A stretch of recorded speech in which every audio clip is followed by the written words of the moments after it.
Hello everyone, my name is Wayne. And I'm Rebecca. And we are your Bourbon Journey.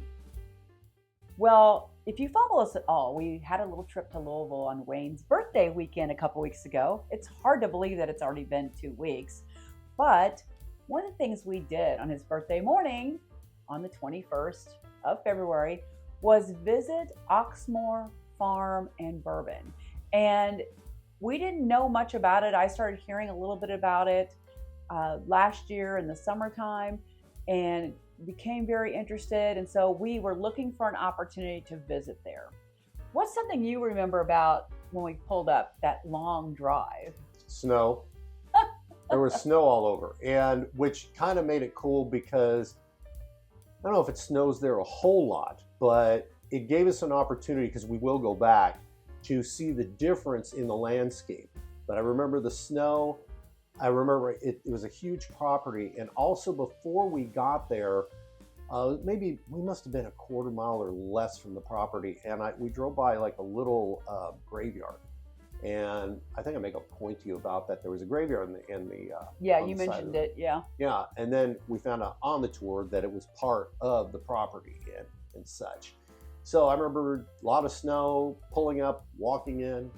I was pretty excited. I was looking forward to this. It's a huge property. I mean, I don't know if you can see, you probably can't see very well in this book here, but it's just an enormous property and it's gorgeous. And, so much so that I had to buy this book about all the history. And so we go in there, we're waiting for our tour time. And it was kind of fun that we had 3 other couples join us on the tour, and they were every couple was celebrating their 40th wedding anniversary. Yeah. Which I thought was kind of funny. So we were there celebrating his birthday, so everybody there was celebrating, which was pretty cool. But it's a very historic home from the standpoint, but it goes back to the 1700s. Mm-hmm.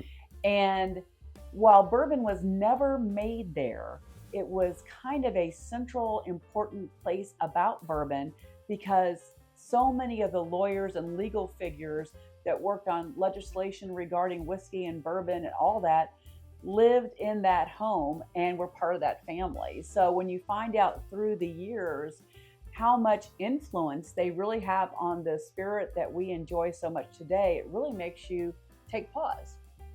And we also learned on the tour that these families were tremendous hoarders, which is funny. You think today, modern day hoarders, you have those newspapers that have coupons from 1978 that have no value. But these people were actually saving some serious stuff that there's a library that's nearby that's continuing to go through the documentation that has been found. Incredible. They documented everything. They journaled. Yes. They journaled detailed things. So you knew exactly the day the Army came to the door and wanted to confiscate the house. And you knew every single detail of what happened on what day and who did what. And it was just fascinating that people kept those detailed records. Today we anticipate, we depend on social media to keep all of our records, right? And that's kind of unfortunate because we don't know what's going to be around in 100 years or 200 years. But these things have survived time. And throughout the tour, they would actually read from some of these journals, which you could see the pages were so barely holding on. But a lot of their archives are there, or they're in the Filson Museum. So That's very cool. And it's just amazing how they kept adding on to the home through the years. And probably the most, everything was impressive. But when you walk into the library, and if you go on their website, that's the first thing you're going to see is the library.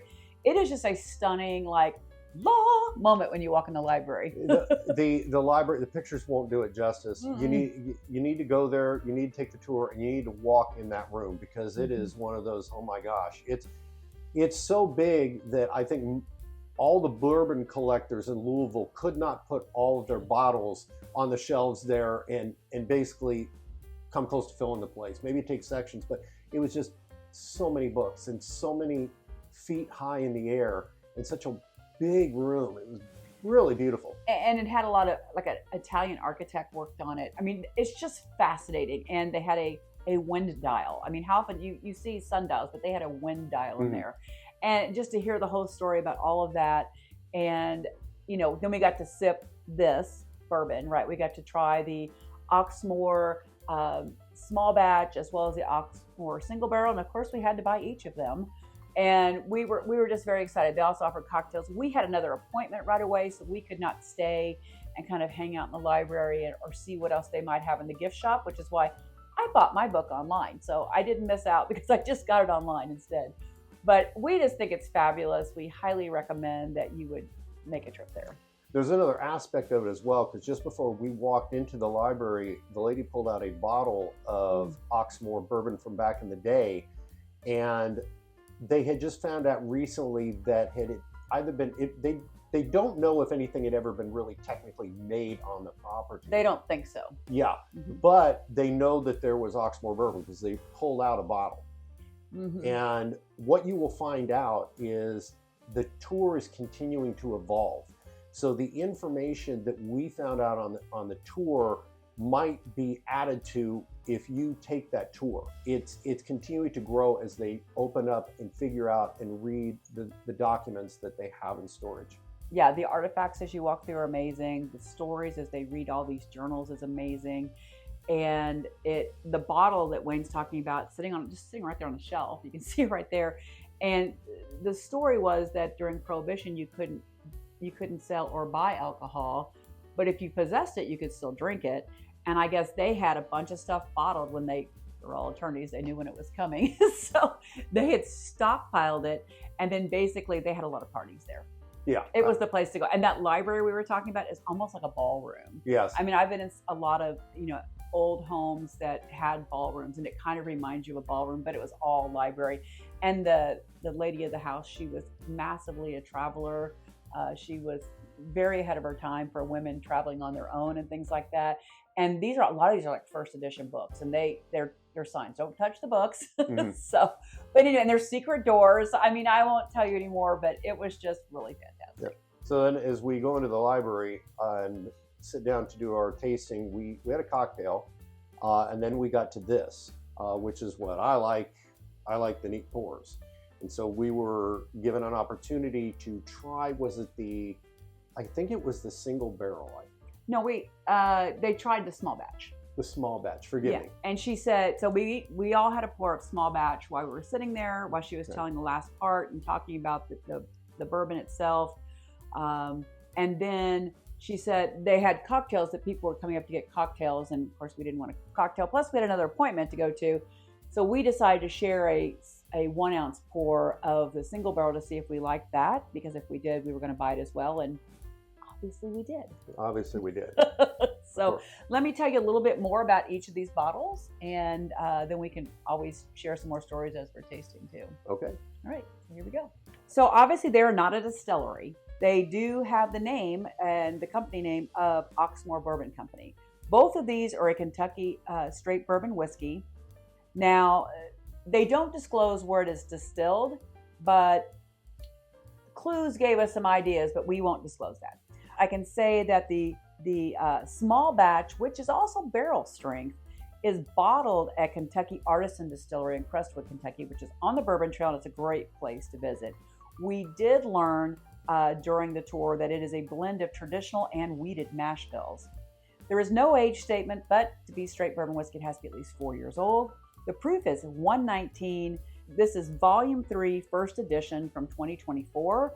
And we paid the MSRP of $65 at the facility. It's the only place you can buy it. So if you're interested in this, you've got to go there to buy it. The other one is the single barrel. That is bottled by Neeley Family Distillery in Sparta, Kentucky.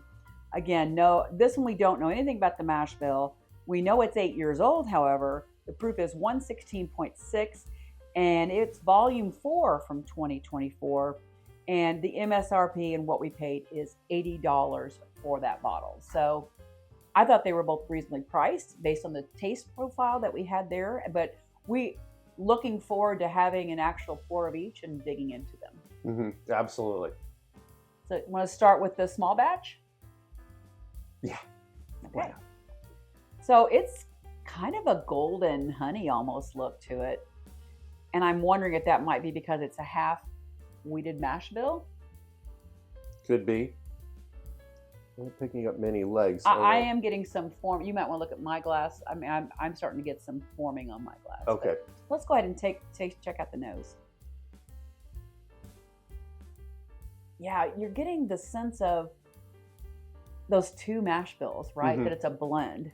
Because it's interesting. It's not, you're not overwhelmed by rye, but you're not overwhelmed by wheat. Mhm. But you're picking up nuances of each. I pick up wheat, and actually I'm picking up like honeysuckle. And I tend to get that when I have some wheated bourbons. Especially when it has that honey look to it. Mhm. Because that gets your eyes, get your nose going, and then your nose gets your mouth going. Yeah, it's got a really nice aroma. The sweetness, I think, is kind of that honey. I'm really digging the smell. It's good. I mean, it's 119 proof. It's not burning my nose in any way.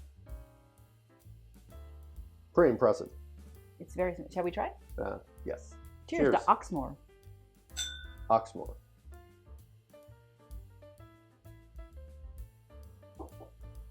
Now look at the legs. It's Oh, got yeah. great legs now. Yeah, I feel like the nose was kind of that honeysuckle, but now it's really turning into actual honey on the palate. That's what I'm getting the sweetness of. I'm definitely getting cinnamon. I can tell there's wheat in it. And I'm picking up some rye spice too. That's probably what's kicking it up. That's probably what's giving me that sort of a cinnamon thing. Yeah, it's nice. And honeysuckle. Yeah, but for me, I mean, the nose was more honeysuckle. I'm getting more honey, actual honey, which is great. It's very, it's got a good mouthfeel to it. So the honey, I've been talking about honey. We just did that. We did blind, and I got honey butter on a couple of them because it's got that mouthfeel. So it feels like that honey butter you make yourself. You just swirl them together and make it really good. But I need to do that. Yeah, it's like living with a regular bee's nest right here. Let me tell you, I find it funny for myself that I pick up two things on the nose. Then when I get to the tasting, I get both. I'm really digging it. Yeah, the nose is much more floral than the palate. I mean, it's almost like a wheated bourbon nose, and then then you get the blending of it on the palate. I'm gonna give it a compliment in that, in some ways, it reminds me of the single barrel Cedarbrook. That is a big compliment. In its flavor notes. Ironically, both were fairly about the same price. This might be a little bit cheaper because, in the case with Cedarbrook, it has to be shipped. But there are certain notes that are there. This is a small batch. Imagine. Yes, and this is a bargain. If you were out in the area, you need to stop by and pick these up because for the price, I said $65, right? $65. You know, and $80 for the single barrel, but still, those. I mean, you know what prices are today for very small batches and single barrels. That's great. Oh yes, absolutely. With this proof point, absolutely outstanding. Yeah, let's check it for the finish. Okay. And I noticed while he was talking before that I still had the finish happening. I am getting some barrel notes, so it's non-age stated, but I'm thinking it's a little more than, it has to be at least 4 years old to be a Kentucky straight bourbon whiskey, but I'm thinking it's probably more in the at least 6 because I do have some notes of oak on the back. It's really pleasant. There's kind of a wrestling match going on in the back of my palate between oak and between cinnamon, and neither one are outdoing the other. They are. It's really perfectly balanced. And it's very warm and pleasant, like a warm hug. I'm pleasantly surprised.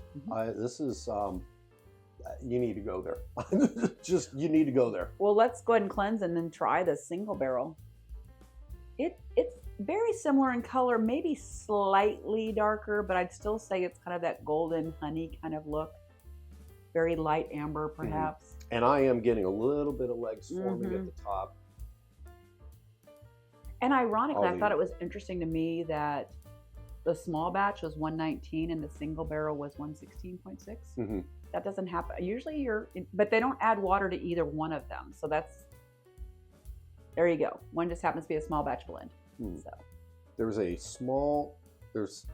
slight sweetness with it.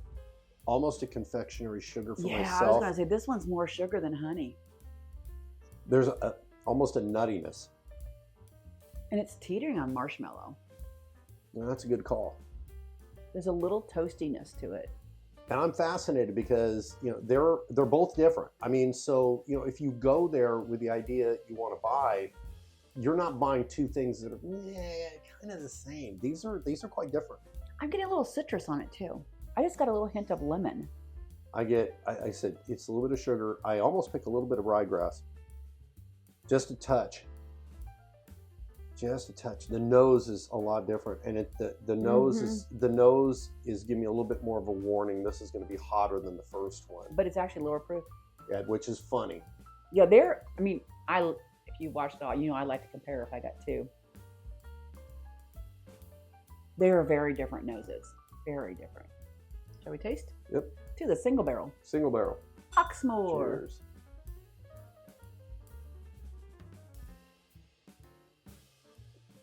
Mm-hmm. It's more robust than the first one. And I mean by robust, it's a little deeper, a little darker. It's got a little bit more kind of battling it out in my mouth, so to speak.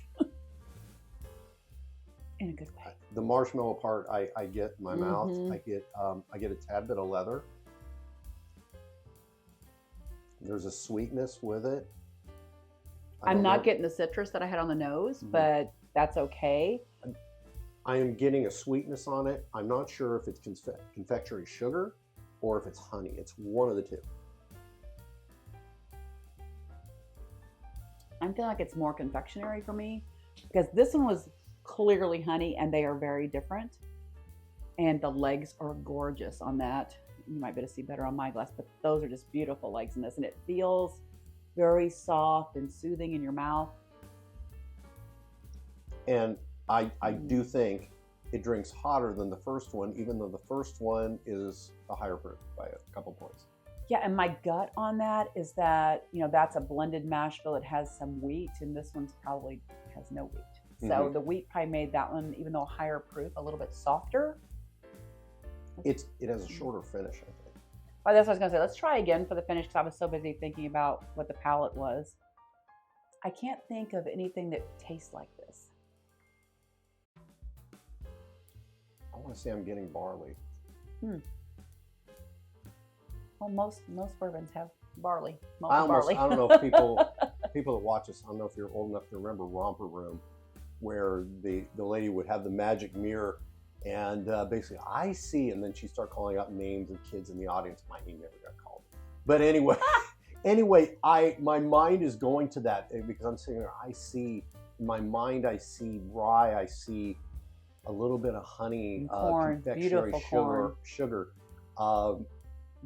This is very good.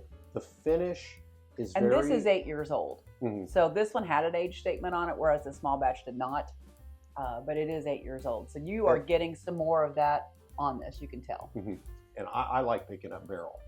I never thought I would when I first started this journey, when I thought bourbon was too hot. And now I dig some of these flavors that I would have never thought I would have caught. And I love this. This is very pleasantly surprising when you're going on a historical tour and you go through and then like, hey, try this. And it's like, dang. Pretty cool. Oh, man. And I'll share a couple of the notes that I didn't share before. Oxmoor Kentucky whiskey is one of the last legal bourbons that were produced before Prohibition in 1920. It was aged in stock barrels for the family's private collection. That's what we talked about earlier, how they had all the parties going on, right? So it's kind of funny. So they consider us to be a sip of history. And we like to say that when we drink vintage, that we're sipping on history. And we're going to do a couple fun vintages coming up, so keep your eye out for that. This, you know, it's more about, this is not this is not old bourbon, but yet it is about history and its process. It's trying to keep its private stock releases because it's meant to be shared. Because that's what the family was so big on, was sharing the private stock, having people over in their gorgeous home to relax and sip on this fine whiskey. So it's really good, and I'm pleasantly surprised. I know we tried them there, but we were kind of in a hurry. We tried them to the point we knew we didn't dislike them. And we wanted to buy them. And we wanted to buy them. But we were going to our next stop, which will come up here I think in a future video, maybe or maybe not. So like I said, we didn't sit on it like we normally would. And now that we are, I'm going to say it again. Forgive me. I've said it 2 or 3 times in this video. Go there. It's worth getting a bottle. Absolutely. It was great. I enjoyed it very much. And they are distinct. So if you do take the tour there, I would highly recommend getting one of each. Because they are very different. And I really would take the time to do the tour. I think there's value in seeing the property and listening to the history and then going in and doing the tasting. And they're really good people out there too. And they had great follow-up with me afterward because we talked to them and they've emailed me a couple of times. And when I ordered the book online, it came really quickly with a nice note and everything. It's a historical society, so they are, when you pay for the tour, it's helping to preserve the home and to continue this brand, right? So bringing that whole history back, and it's just slightly east of Louisville, very slightly east. We had stayed in Shepherdsville the night before because we went to a Jim Beam dinner, which I think we've talked about previously. For us, if you go into Claremont for Jim Beam, we normally like to stay at Shepherdsville because it's the shortest drive from Jim Beam to stay anywhere. And then this was like a 15-minute drive from Shepherdsville. So it was really easy to get there in the morning. And we had a 10 a.m. tour. Yeah, again, highly recommend. I might want to go back again when it's nicer weather and the gardens are in bloom because they were gorgeous. And they were snow covered, so we have that opportunity that we may never get again. But to go visit it like in a late springtime sometime or fall when the leaves are blooming, it might be really amazing to experience that as well. Yeah, and we will probably do that. We've had discussions with a friend that is not a bourbon fan yet, but she's fascinated with history, and we're going to take her there. Especially historical homes and things like that. Yes, it fits her lane, and we're trying to convert her over to bourbon. And so anyway, I guess we will end this by giving a shout out to Oxmoor for the tour and for the quality product that you guys are putting out. Cheers to you. Thank you for taking your time to watch our video. And if you like it, please subscribe and follow. And always remember to drink responsibly. Cheers. Cheers.